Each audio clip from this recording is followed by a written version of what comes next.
there, and welcome to Inside Archaeology. Today, we are learning about all of the things an archaeologist can tell about you from your bones. Popular media, like the aptly named TV show Bones, have given people the idea that an archaeologist can merely glance at any old skeleton and then list off its sex, race, height, astrological sign, etc. And the truth is that it's much more difficult and complicated than that. Within archaeology, people who study bones are called osteologists or osteoarchaeologists. And since this is my area of specialty in archaeology, I thought I'd make some money back from the expensive master's degree I got in osteoarch over a decade ago by making a video about what we can really tell about a person from their bones. First, I'm going to talk about what we can tell at a glance, what needs a bit more detailed analysis, and then what we can tell when we send some samples off to a lab to get zapped by fancy machines. At the end, I'll answer some common questions I've had people ask me like, can you tell who this person was or how they died? Trigger warning, obviously this video will feature images of human bones and skeletons. If that is something that bothers you, it's probably best to skip this video and watch one of my many other ones. Before we break ground, please consider supporting me by subscribing to my channel to learn more about real archaeology. Also, if you like this video, please take a moment to hit like or share. If you're feeling extra generous, all super thanks are Ko-fi donations and sales of Redbubble merchandise, links in the description, go back into improving and promoting the channel. All right, everyone, let's dig in.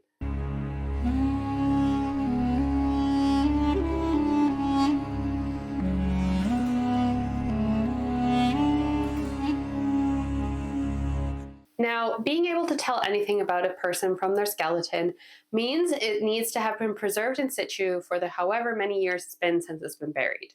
Preservation varies hugely depending on the burial method and environment surrounding the body. If you have somewhere like Egypt, which is nice and dry, preservation tends to be pretty good. In other places that are wet with acidic soil, much less survives. And that's not even considering the burial method. People buried in some kind of protective case, like a coffin or a sarcophagus, tend to preserve better. But someone who is cremated or whose body is left exposed to the elements doesn't tend to preserve well at all. Obviously, the more complete a skeleton is, the more information that we can determine from it. The first thing we need to determine at a glance, after we first found the bones, is whether or not it's animal or human. You might be surprised to know that mammals, including humans, have similar bone structures, so sometimes it can be really easy, especially for the untrained eye, to confuse the difference between a human and an animal bone. For example, here are two images. One is human, the other is an animal. Can you tell which is which? I'll be giving you the answer later in this video. Once the skeleton has been properly excavated, recorded, and removed, it will go through a further analysis by a qualified osteoarchaeologist. There are, broadly speaking, two ways we can learn information about a person from their skeleton. First is through basically looking at it. This is known as morphological analysis. To do this, we lay out the bones in proper anatomical order and go over it, making notes and recording our observations, taking measurements, photos, etc. At the end, we take this information and create a biological profile. This is not an exact science, as there's always a possibility that a skeleton might be an outlier, and as I said before, it depends on how complete the body is. If you have just a few pieces of leg and arm bones, there really isn't much you can tell. The most valuable bones for getting further info is the pelvis and the skull, maybe the collarbone as well. The second method we use, often after we've done the first, involves taking a sample from the bones and sending it to a lab to run it through some expensive machines that can give us incredibly detailed information. Now I'm going to tell you more about how we determine age, sex, stature, ancestry, and pathology using morphological methods. Once you've done this enough, you can tell some things at a glance, but all osteos will have two books on hand to help: the Human Bone Manual and Standards for Data Collection from Human Skeletal Remains, aka it's just known as Standards, or Wickstra and Ubelaker, because that's the name of the two authors. These are my two copies, and as you can see, they've gone through quite a bit of use. The two easiest things we look for in a skeleton are age at death and sex. A general rule of thumb for this is that the older someone is, the easier it is to determine their sex, while the younger they are, the easier it is to determine their exact age. assuming we don't have a textual source. There are a variety of methods. Ideally, we'd use all of them and they would give us the same answer. When looking for a person's age at death, several parts of the body can be examined. In adults, it's often not possible to determine the exact age a person died, like, say, 29. Instead, we generally assign age ranges. It's the opposite in children, infants, and teenagers. Do you have any guesses as to why? The answer is your teeth and your bone development.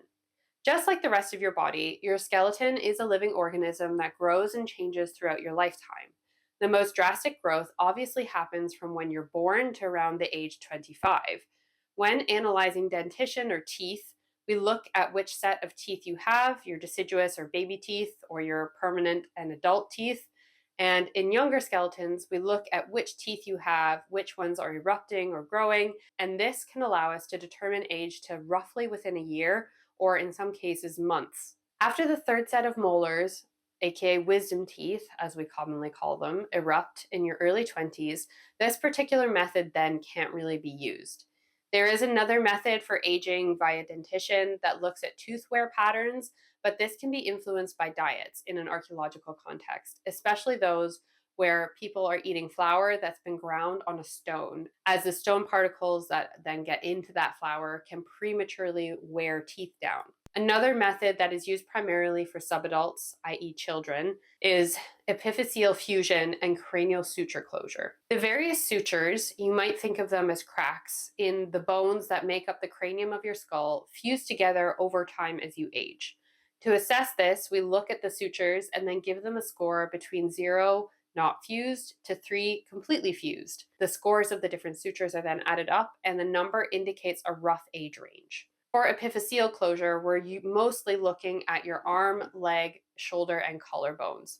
How this works is that when we are born, our bones are not fully developed. Otherwise, it would be pretty hard to fit through the birth canal. With your long bones, they tend to be in a few different pieces. With your femur or your thigh bone, for example, the top or proximal end, the shaft, and then the distal end are all separate at birth. And then as you grow, they fuse together into one bone. This is why babies have around 300 bones, while adults only have 206. By looking at how far along a person's bones are fused, we can then once again score and calculate an age. For anyone who's wondering, the collarbone or clavicle is the last bone to fuse around the age of 30. The last aging method I'll mention today is looking at the pubic symphysis. This is the face of your hip bone, what we call the innominate or os coxa, where it meets at the front of your pelvic girdle. Age-related changes can be seen on this surface after full adulthood, so it's more useful for older adult skeletons. There are other morphological methods that we can use, but teeth and bone growth, I guess you could call it, and the pubic symphysis are the three that we use most commonly. When looking at sex, I want to emphasize that there is a difference, osteologically speaking, between sex and gender. Sex is biological identity that is hardwired into your DNA and skeleton, while gender is a social identity. And while certainly we are learning that gender has not been historically as binary as we thought or always linked to a person's sex, the two shouldn't be confused for meaning the same thing in this context. That's not to say that we are always able to determine if someone's sex is either male or female, as some people have characteristics that are in between or indeterminate. The bones that we look at for this are the skull and the pelvic girdle. As I said, the older someone is, the more obvious it tends to be what their sex is. We can't determine the sex of children just by looking at a skeleton because the visual markers that we look for only start to develop during puberty. When observing the skull, we look at 5 features and score them on a scale from 1, where they're less obvious, to 5, where they're most prominent. These are the nuchal crest, which is on the back of the skull where the neck muscles attach, the mastoid process, which you can actually feel just behind your ear. Fun fact, the word mastoid is derived from the Greek word for breast, which is a reference to the shape of this bone. Then we also have the supraorbital margin on the inside of your eye socket, the supraorbital ridge or glabella, which is basically your eyebrows ridge, and the mental eminence or center of your chin. As you might guess, the more prominent these features are, the more likely that a skeleton is male. Moving on to the pelvis, this tends to have the most sexually dimorphic features, which shouldn't be a surprise given the dramatic functional differences between a male and female pelvis, where females, give birth. One of the best eyeball methods here is looking at something called the sciatic notch, which is at the back of your pelvis. Typically, a wide notch indicates a female and a narrow one indicates male. However, this is not a super reliable method and should only be used as a way to back up analysis of other elements. A more accurate method is looking at three elements of the pubic bone: the ventral arc, the subpubic concavity, and the isthiopubic ramus. I think the most obvious of these three is the subpubic concavity. You can see a clear difference between a male and a female example. Females have this concavity because they need more room to fit a baby coming out of the pelvic girdle, while males don't. After age at death and sex are established, we can then move on to looking at a few other things like stature. It's not a perfect science, but generally a person's height or stature does correlate with the length of their limb bones. So, to do this, we measure the length of whichever long bones are present, ideally the femur, your thigh bone, and enter the length into a mathematical formula, which you can see on screen. This formula has a 68% chance of being within about 3 centimeters of the actual stature of an individual. The next thing that we can assess is somewhat controversial, so it's not always done anymore. This is an individual's ancestry, which is also sometimes called identifying race, and it is an essential part of building a biological profile. However, given the current socio-political climate and discourse around race, there is an ongoing debate onto whether this type of classification should be done at all or whether it should be kind of accepted as being a necessary evil. Assessing ancestry from morphological features gives an overly broad result. You can slot people into being either Asian, African, or European. It's important to note that such an oversimplistic categorization of people from these vast geographical areas can greatly enhance social discrimination and stigma. On the other hand, it's also true that the point of assessing an individual's ancestry or geographic origin in an archaeological context is not a matter of population labeling, but rather is trying to be an asset to the overall data that we're putting together for a site and an individual. Think about it in terms of, if you have a site that you're working on in Britain that's Bronze Age, but then you suddenly find a burial there that has Asian ancestry. That indicates that there's something going on here that you need to dig deeper into. Also, doing morphological analysis, looking for ancestry, I think is being largely eliminated by being able to do stable isotope analysis, which is far more an exact science. Finally, we look for signs of biological processes like long-term illness or trauma that has affected the skeleton before death. This is called paleopathology. There is a wide variety of pathological changes that will show up in your bones, including repeated mechanical stress, inflammation of soft tissues, infections, tumors, and more. However, it's important to keep in mind that while we can sometimes see the effects of a disease in the skeletal system, that doesn't mean we can necessarily always identify the disease that caused these effects. The most common pathology that can be seen on a skeleton is trauma, aka broken or dislocated bones. Bones that have broken and healed before a person's death can be observed via the healing callus that you can see left over on the bone. However, a fully healed fracture that has happened long before a person's death might be invisible as the bone has had enough time to fully reform. Because our bones are consistently growing and replacing tissue like the rest of our body, diseases that are fast acting, like, say, the plague or COVID, will likely not show up on our skeletal system at all. Cancers and other longer lasting ailments like tuberculosis, scurvy, or rickets can definitely show up in your bones. Perhaps the most common disease seen on skeletons is osteoarthritis, aka degenerative joint disease, as it is an inherent part of getting older. The most obvious skeletal signs that someone is suffering from osteoarthritis is when we see eburnation at certain joints, like an elbow or a knee, or osteophytes, which are bony spurs that grow on the spine and around joints. Eburnation is effectively when the cartilage of your joints is destroyed and the bone rubs and polishes against each other, giving the joint surfaces an ivory like polished appearance. Once again, teeth are also a ripe area for us to find evidence of pathology, and through this, they can inform studies on health and diet.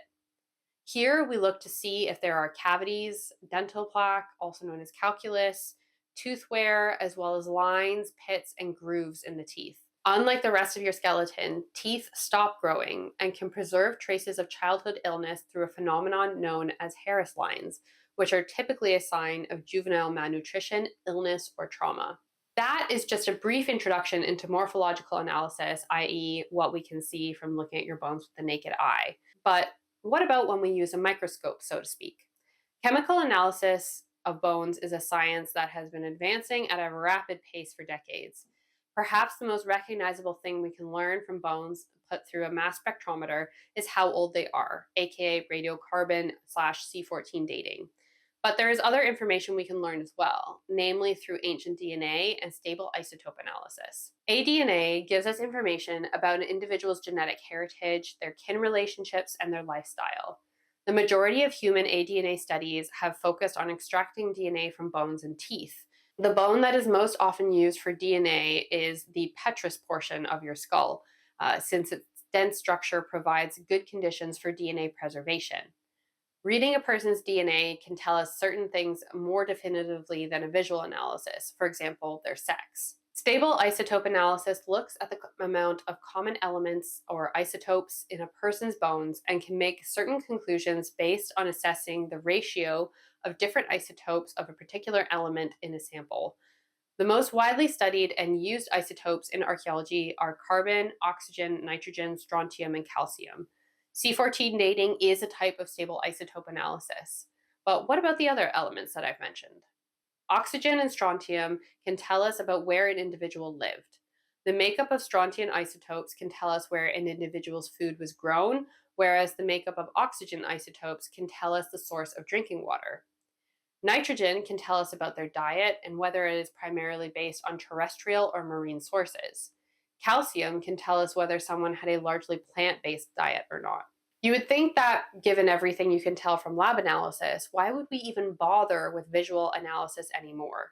Well, there's a few reasons. First, visual analysis is much less expensive, and often you can't afford to get every single skeleton you find in a cemetery site analyzed. Secondly, a skeleton needs to be in good enough condition to be able to obtain a sample to send to the lab, and this is not always or even often the case. What I've covered is just the bare basics of what we can learn from your bones. Unfortunately, it's not enough to write a person's full biography, but it's a lot more than just nothing. Do you remember our pictures from the beginning? Well, it's time for your answer.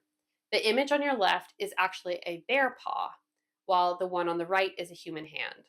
Who got it right and who got it wrong? Let me know in the comments down below. Now I'm going to answer some common questions that I've been asked about excavating bones. Can you tell who a person is like they did with Richard III? Only if we have a good idea of who they might have been beforehand and have a living relative that we can compare DNA with. Finding and identifying a named person in an archaeological context is extremely rare. It's easier with some burials, like Victorian or Egyptian ones, who are buried in a coffin with a name on it, but otherwise, it's not really possible. Can you reconstruct what I look like just from my skull? Facial reconstruction is something that applies a pretty liberal amount of artistic license and is generally done by a specialist artist. DNA analysis can give us an idea of your hair and eye color. However, it's unlikely it would be an exact replication of what you looked like. Usually, a lot of the time, it's guesswork. Can you tell how someone died? Honestly, it depends on what they died from. Often, it's not obvious. For example, if you find a body with an arrow through the sternum, we can be pretty confident that person died from being shot by an arrow. However, if someone died from a heart attack, it wouldn't show up, so we'd have no idea. Can we tell what time period a skeleton is from by looking at it? You might be able to infer this if you already have an idea of the time period of the site that you're working on. So, like if you're working on a Roman site and you find a burial, you could probably say it's probably a Roman burial, but you would need C14 dating to verify this. Does it gross you out or upset you to excavate human bones? It doesn't bother me. It does bother some people, but to be fair, I generally am not dealing with stuff that is soft tissue, so it doesn't smell. I think that if I had to deal with that, it'd maybe be a different story. What should I do if I find some bones? Call the police. There are special licenses and permissions involved in excavating a body, and there's no way for the average person to know if it's a recent or ancient burial. You'd be surprised at how fast soft tissue can decay in the right conditions, so don't assume that because it's a skeleton, it's old. What happens to the skeletons once you've examined them? It depends. Sometimes they might become part of a collection at a museum or a university, or they might get reburied right away with a ceremony. If we don't need them for further analysis, they will eventually get reburied. Aren't archaeologists just glorified grave robbers? Get this one and as a comment and a question quite a bit. No. Someone robbing a grave is doing it illegally to profit in some way for themselves, either from stealing valuable grave goods or selling the skeleton slash body, a la Burke and Hare in the 1820s, who sold corpses to the Edinburgh Medical School. Grave robbers generally have no respect for the dead individual and will be hiding what they're doing. Archaeologists are researchers. We're careful to preserve and not damage the body and show respect for the dead. When we're excavating skeletons, a lot of the time we're saving them from being destroyed by a digger who's going to go in and build some foundations for a development afterwards. Not to mention that we don't make any extra money or bonuses based on the value of what we find. We publish our discoveries. Grave robbers, as I said, tend to keep what they do a secret because it's illegal. All right, time to pack up our tools, folks. That's everything for today. Don't forget to comment, share, like the video, and subscribe to the channel before you leave. If you're feeling extra generous, you can give me a super thanks Ko-fi donation or have a look at my Redbubble shop and get some archaeology merch designed by me. Taking a few seconds to support me in any way you can helps grow the channel and promotes quality heritage content that is well sourced, researched, and presented by someone who is an expert in this subject.